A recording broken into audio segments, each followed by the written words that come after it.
दत्त चिंतन श्री गुरुदेव दत्त श्री स्वामी समर्थ महाराज की जय। स्वामी दत्त सेवा या चॅनलवर तुम्हा सर्वांचे खूप खूप स्वागत। तुम्हा सर्वांचं आरोग्य उत्तमच राहू दे, राहिलेलं तुमचं आयुष्य आरोग्यदायी जाऊ दे, तुम्हाला दीर्घायुष्य लाभू दे असं स्वामीचरणी प्रार्थना करते आणि आपल्या व्हिडिओकडे वळूया। बघा, आपल्या आयुष्यात आपल्या घरामध्ये खूप अडचणी असतात।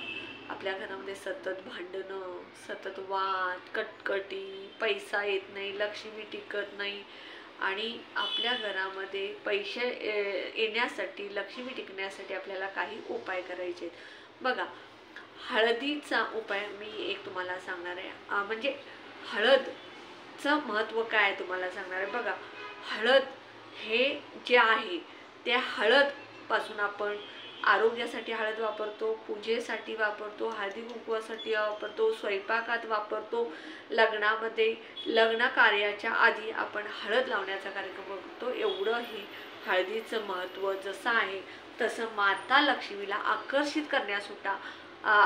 करण्याला सुद्धा हळदीचं फार महत्त्व आहे। गुरुवार, पौर्णिमा, मंगळवार, विशेष तिथीला जर तुम्ही होमऱ्याला हळदीचं लिंपण केला तर तुमच्या घरामध्ये माता लक्ष्मी भरभरून येईल आणि जे होमऱ्याचं लिंपन केलं जातं त्यामुळे तुमच्या घरामध्ये माता लक्ष्मी आनंदानं प्रवेश करू शकते।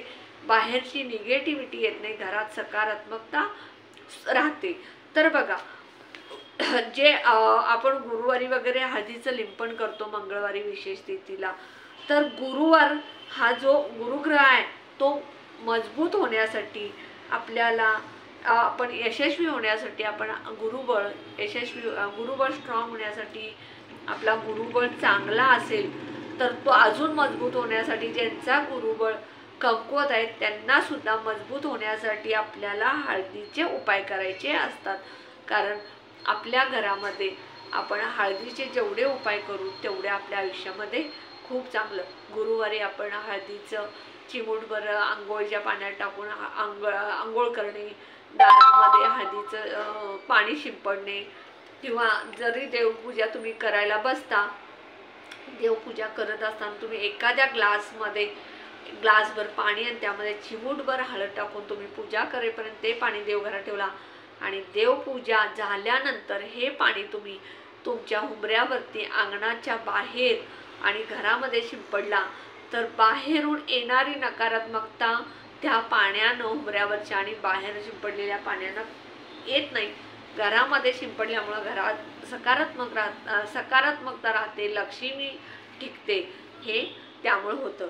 त्यानंतर बघा, आपण कष्ट करतो, मेहनत करतो, लक्ष्मी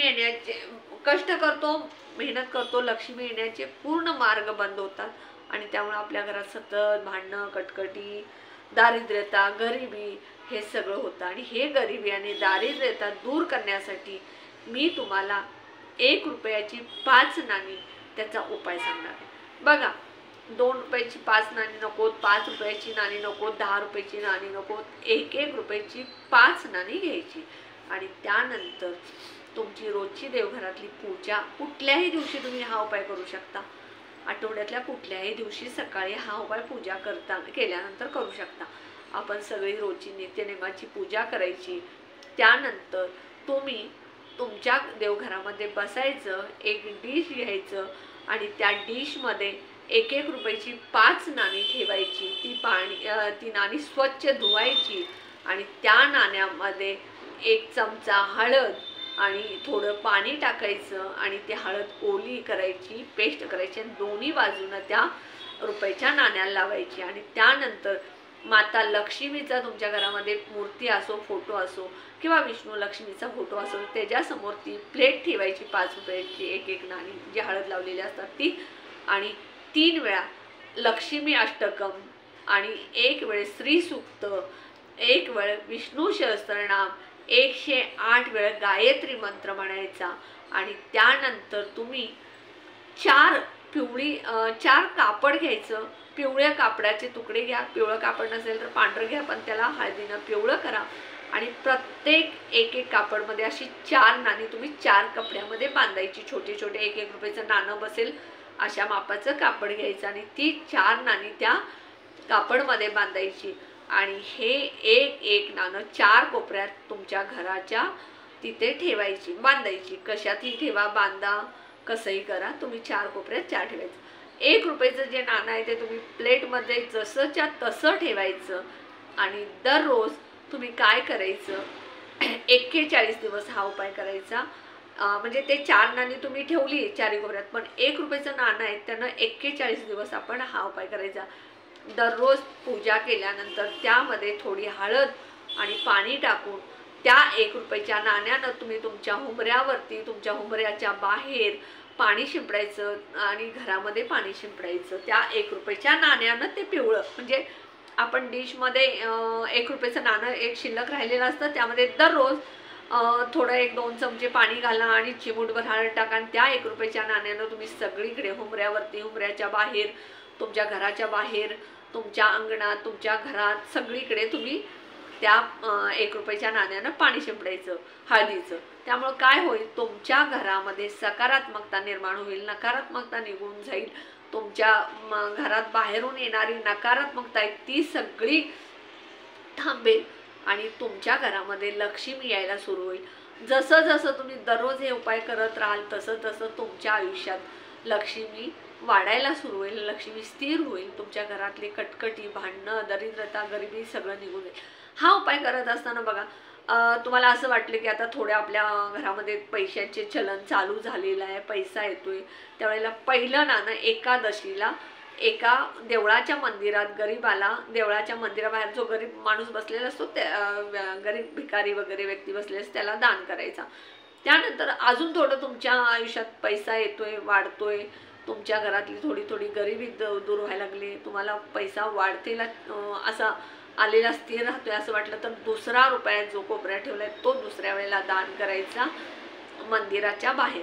त्यानंतर बघा, तिसरा, अजून तुमच्या घरामध्ये खूप पैसा यायला लागलाय, तुमच्या घरामध्ये खूप प्रगती झाल्या, तुमच्या घरात खूप जे भांडणं वगैरे आहेत पैशासाठी, पैशाचा आवक वाढलेली आहे, लक्ष्मी स्थिर व्हायला लागल्या असं वाटल्यानंतर 3 रुपया तुम्ही मंदिराच्या बाहेर भिकाऱ्याला किंवा गरीबाला दान करायचा.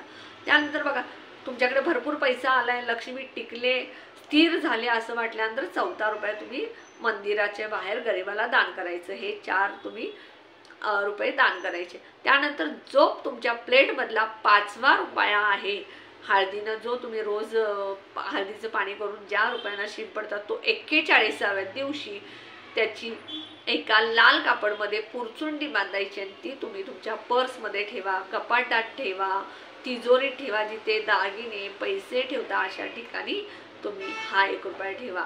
ह्यामुळे तुमच्या घरात नेहमी सदैव लक्ष्मी टिकेल, तुमच्या घरामध्ये लक्ष्मी प्राप्ती होईल, भरभरून लक्ष्मी येईल, लक्ष्मी स्थिर राहील, लक्ष्मी वाढेल आणि तुमच्या घरातली दरिद्रता, दुःख, संकट निघून जाईल. गरिबी गेली की भांडणं बंद होतात, पैसा आला की आपल्या घरात सुख, शांती, समाधान येतं, पैशाची आवक वाढली की तुमच्या सगळ्या गरजा पूर्ण होतात. त्यामुळे घरातलं भांडण बंद होतं, कटकटी बंद होतात आणि तुमच्या घरात जे काय रोजचं वादविवाद होतात ते कमी होतात. तर अशा प्रकारे मी तुम्हाला जो आज उपाय सांगितला आहे तो तुम्ही नक्की करा.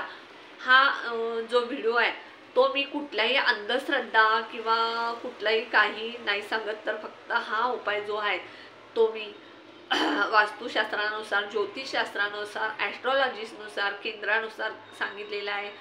आणि हा उपाय तुम्ही जास्तीत जास्त लोकांना शेअर करा, कारण त्यामुळं तुमच्या आयुष्यातले नातेवाईकांच्या आयुष्यात असू दे, मित्रमैत्रिणी, संबंधितांच्या आयुष्यातल्या अडचणी दूर होऊ देत, एवढं नक्की करा. हा माझा व्हिडिओ जास्तीत जास्त लाईक करा, माझ्या व्हिडिओला कमेंट करा, बेल आयकॉनची घंटी दाबा, ऑल बटनला क्लिक करा. त्यामुळे माझे छोटे छोटे व्हिडिओ, उपाय, सेवा, तोडगे तुम्हाला करायला मिळतील.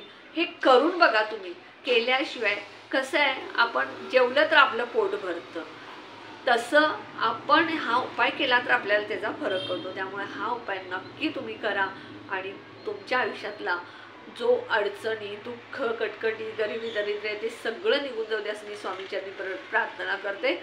आणि माझ्या व्हिडिओला जास्तीत जास्त तुम्ही सबस्क्राईब करा. श्री स्वामी समर्थ.